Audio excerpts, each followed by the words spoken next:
Hola, mi nombre es Juan Carlos Ortiz Morales y voy a presentar primero el caso clínico, el cual se trata de un paciente masculino de 33 años de edad cuyo origen y residencia es la Ciudad de México. Su estado civil es casado, trabaja como cerrajero, su máximo grado de estudios fue la primaria y no tiene ningún antecedente de relevancia más que sinusitis crónica y infecciones de la vía aérea recurrente. El paciente se le realizó una rinoplastia ya que tenía hipertrofia de cornetes y el tabique desviado. Se le dio de alta a las 24 horas sin ninguna complicación, pero posteriormente, 24 horas después, se presenta al servicio de urgencias con una cefalea de intensidad 7 de 10, agitación de extremidades y una fiebre de 38.5 grados. A la exploración física, el paciente se encuentra estuporoso con un Glasgow de 8, una presión arterial media de 60 milímetros de mercurio, unas pupilas mióticas con 1 milímetro de diámetro y reflejo fotomotor y motomotor conservados. También se encontró rigidez de nuca, hiperreflexia de extremidades, signo de Brusinski positivo y signo de Kering positivo. Además, al momento de estar haciendo la exploración física, presentó convulsiones tónico-crónicas generalizadas. Se le realizó una biometría hemática en el cual se pudo observar una leucocitosis a expensas de neutrófilos, pero las plaquetas y la hemoglobina se encontraba bien. En el perfil hepático también se encontraba relativamente bien a expensas de la albúmina, en el cual se encontraba un poco baja. Se le realizó una tomografía en donde se pudo ver sinusitis etmoidal esfenoidal crónica y se le realizó una punción lumbar en el cual se observó una presión de apertura elevada, hipoglucorraquia, hiperproteinorraquia, pleocitosis expensa de neutrófilos. Además de que el color de este líquido cefalorraquídeo era turbio.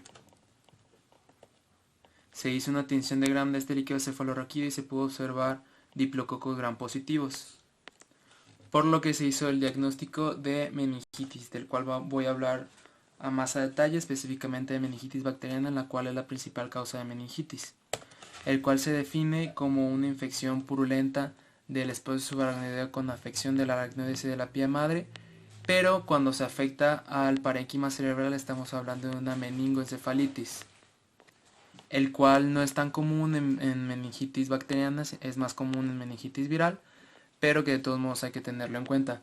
Dentro del cuadro clínico se puede observar disminución del estado de alerta, convulsiones y cefalea, las cuales pues, presenta el paciente del caso clínico.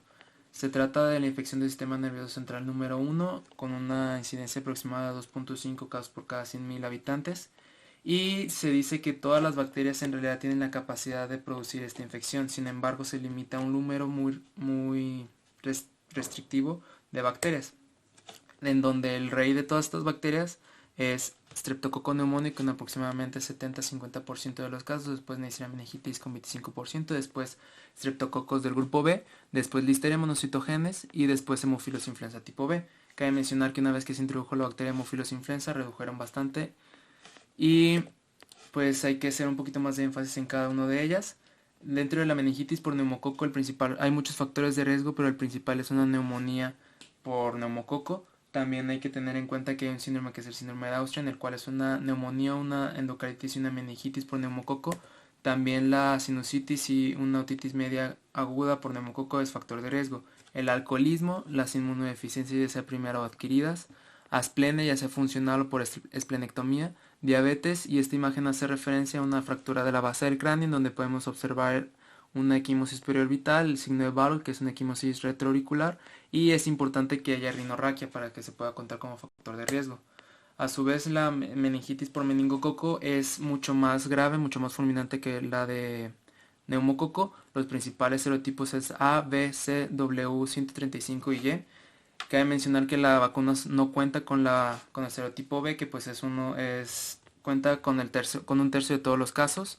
Y también es muy importante hacer distinción que en esta infección es característico un rash maculopapular de tipo purpúrico o petequial, pero las infecciones por Haemophilus influenza, por neumococo o por ecovirus tipo 9 también te lo pueden dar. También se suele asociar a un síndrome que es el síndrome de Waterhouse-Friderichsen, el cual es una necrosis hemorrágica de la glándula suprarrenal. También hay que mencionar que se puede encontrar de manera normal en la microbiota de la orofaringe, pero el desarrollo de la enfermedad va a depender de los mecanismos de virulencia de estos y del estado inmune del paciente. Otras bacterias que también pueden causar meningitis es Streptococcus galacti, el cual antes se reducía nada más a neonatos, pero también se ha visto que una mayor incidencia en pacientes mayores de 50 años. Listeria monocytogenes, que cada vez que veamos un bacilo gram positivo en el clicocefalorraquídeo hay que pensar en ellos. Y los principales factores de riesgo son neonatos, embarazadas, pacientes mayores de 60 años e inmunocomprometidos. Staphylococcus aureus es más asociado a procedimientos neuroquirúrgicos y, por ejemplo, también en otras infecciones, por ejemplo, endocarditis u osteomielitis, el cual puede diseminarse hacia las meninges. También en procedimientos neuroquirúrgicos te puede encontrar pseudomonas aeruginosa. Además de que cuando hablamos de una meningitis nosocomial, las principales bacterias suelen ser Bacillus gram negativo como E. coli. En la fisiopatología hay diferentes formas en que las bacterias van a llegar hasta el espacio subaracnoideo, pero la principal forma va a ser a través de la sangre. Las bacterias pueden estar unidas al epitelio columnar de la orofaringe y hay dos formas en las que van a llegar hasta el torrente sanguíneo. La primera, que es principalmente vista por Neisseria meningitis, es ser endocitadas y a través de vacuolas llegar hasta la sangre, y la otra, que es simplemente abrirse paso a través de las uniones estrechas apicales de las células epiteliales y llegar hasta la sangre. Una vez en el torrente sanguíneo, gracias a su cápsula de polisacáridos, pueden evitar el sistema de complemento de los anticuerpos y así evitar el sistema inmune y poder fácilmente llegar hasta los vasos del plexo coroideo, que ahí van a llegar, infectan a las células apendimarias y una vez ahí van a pasarse al líquido cefalorraquídeo, que este va a representar un gran medio para su crecimiento y para su reproducción, ya que este va a contar con glucosa que las va a hacer reproducirse, y además de que no hay suficientes proteínas de complemento ni anticuerpos para opsonizarlas y va a haber muy poquitos leucocitos. Pero el verdadero daño que ocurre en las meningitis no es tanto por las bacterias, sino por los leucocitos per se, ya que estos, al activar la cascada de inflamación, van a dañar también al tejido cerebral, en donde primero se va a alisar a las bacterias y va a liberar componentes de su pared bacteriana, ya sea lipopolisacáridos para los gram negativo o el peptidoglucano, el ácido lipoteicoico, teicoico de los gram positivos, y estos van a llegar ya sea a las células de la microglía, a células endoteliales, a los mismos leucocitos del líquido cefalorraquídeo, y estos van a hacer que haya una cascada de inflamación, principalmente mediada por factor de necrosis tumoral alfa y por interleucina 1 beta. Esto va a hacer que crezca más la cascada de inflamación y va a haber migración de leucocitos hacia el líquido cefalorraquídeo. Los componentes proinflamatorios van a hacer que haya un aumento en la permeabilidad de los vasos y aparte va a haber por la diapédesis va a haber también un aumento en la permeabilidad de los vasos. Pero los componentes que van a dañar a las bacterias también van a dañar a las células del cerebro, ya sea por prostaglandinas, ya sea por especies reactivas de oxígeno, ya sea por proteinasas, metaloproteinasas, etcétera. Y esto puede generar también un aumento en la permeabilidad de los vasos, que este aumento en la permeabilidad va a hacer que las proteínas se filtren hacia el líquido cefalorraquídeo. Proteínas séricas van a estar en el líquido cefalorraquídeo creando un exudado, y este exudado junto con los leucocitos van a hacer que puede generar una obstrucción en el flujo de líquido cefalorraquídeo y producir una hidrocefalia, además de que el aumento en la permeabilidad de los vasos puede generar un edema de tipo vasogénico, o por el daño en los mismos vasos un edema de tipo citotóxico.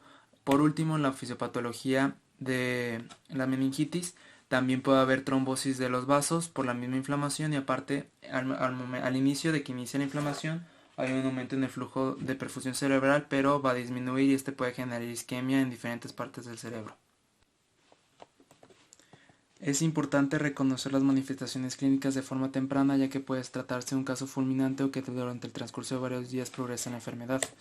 Dentro de la triada clásica que se maneja en la literatura, contamos con fiebre mayor a 38.5 grados, rigidez de nuca y cefalea, en donde aproximadamente en la fiebre se presenta en el 85% de los casos, la rigidez de nuca en el 70% y la cefalea en el 68%.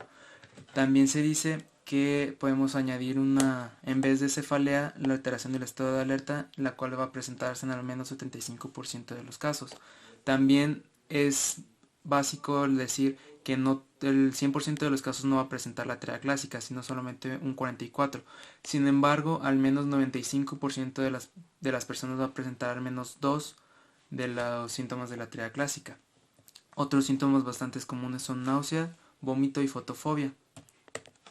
También al momento de hacer la exploración física es importante buscar los signos meningiosos clásicos, como la rigidez de nuca, el signo de Kernig y el signo de Brzezinski. También otro signo que no tomamos mucho en cuenta es este, que se trata de hacer girar la cabeza de 4 a 3 veces por segundo, y si hay un aumento en la cefalea es un signo bastante sensible y específico de meningitis. También puede haber presencia de convulsiones, ya sea tónico-clónicas, focales o generalizadas. Dentro de la clínica de hipertensión intracraneal tenemos deterioro del estado de conciencia. También puede presentarse el reflejo de Cushing, el cual es, dentro de este reflejo es hipertensión arterial, bradicardia y alteración en la respiración. Va a haber midriasis. También puede haber alteración del sexto par craneal, sin embargo también se puede afectar el 4, el 6, el 7 o el 3. También puede haber signos de descerebración. Y lo más grave que puede pasar al momento de la hipertensión intracraneal es la herniación cerebral. El diagnóstico, aparte de la clínica, se va a hacer básicamente con punción lumbar, en donde, si recuerdan, el paciente del caso clínico presentaba datos característicos, por ejemplo, leucocitosis, que esta puede variar de 10 hasta 1000, glucosa, que va a ser menos de 40 miligramos por decilitro. También se refiere que hay una división entre la glucosa del líquido cefalorraquídeo y entre la glicemia, y que esta debe de ser menor a 0.4. Esto sobre todo en pacientes que puedan tener hiperglicemia, que pueden enmascarar la hipoglucorraquia. También va a haber una hiperproteinorraquia con más de 45 miligramos por decilitro, una presión de apertura mayor a 180 y un aspecto turbio. También parte del diagnóstico es hacerle una tinción de Gram a este líquido cefalorraquídeo y también cultivarlo para saber específicamente de qué patógeno estamos tratando. En los estudios de imagen se van a solicitar principalmente radiografías en casos, por ejemplo, de una neumonía o de una sinusitis, para ver esta infección, y para ver también tenemos una resonancia magnética y tomografía. Sin embargo, se prefiere la resonancia magnética, en donde podemos ver ya sea agrandamiento de los ventrículos o, por ejemplo, lo que se ve aquí es una hiperintensidad de las meninges. Hay casos en los que se debe hacer una tomografía antes de la punción lumbar, por ejemplo en papiledema, en pacientes que tengan focalización neurológica, que tengan Glasgow disminuido, que tengan convulsiones recientes, que tengan una alteración estructural del sistema nervioso como alguna otra infección, que tengan un compromiso severo, que sean mayores de 60 años. En el tratamiento se debe instaurar en un máximo de 1 hora, pero antes de que se ponga el tratamiento se debe de tomar muestras para hacer hemocultivos. También cabe mencionar que se suele dar dexametasona 20 minutos antes de que se suele empezar el tratamiento empírico, el cual va a constar de una cefalosporina de tercera o de cuarta generación, ya sea cefepime, ceftriaxona o cefotaxime, también vancomicina, aparte de la dexametasona. Si vemos bacilos gram positivos en el líquido cefalorraquídeo, se le va a dar ampicilina. Si sospechamos de pseudomonas, se le va a dar meropenem o citazidime en lugar de la cefalosporina de cuarta generación. Y si pensamos en algún, por ejemplo, Fusobacterium en anaerobios, vamos a darle metronidazol. Y el tratamiento específico lo va a dictaminar los cultivos, porque se le va a hacer un antibiograma y nos va a decir si son sensibles a ciertos antibióticos. Para finalizar, dentro de los diagnósticos diferenciales, el principal es meningoencefalitis viral o simplemente meningitis viral, principalmente por virus herpes simple tipo 1. Y este se suele confundir con una meningitis bacteriana, ya que al sublimitar puede presentar cefalea, fiebre, disminución del nivel de conciencia o hasta crisis convulsiva.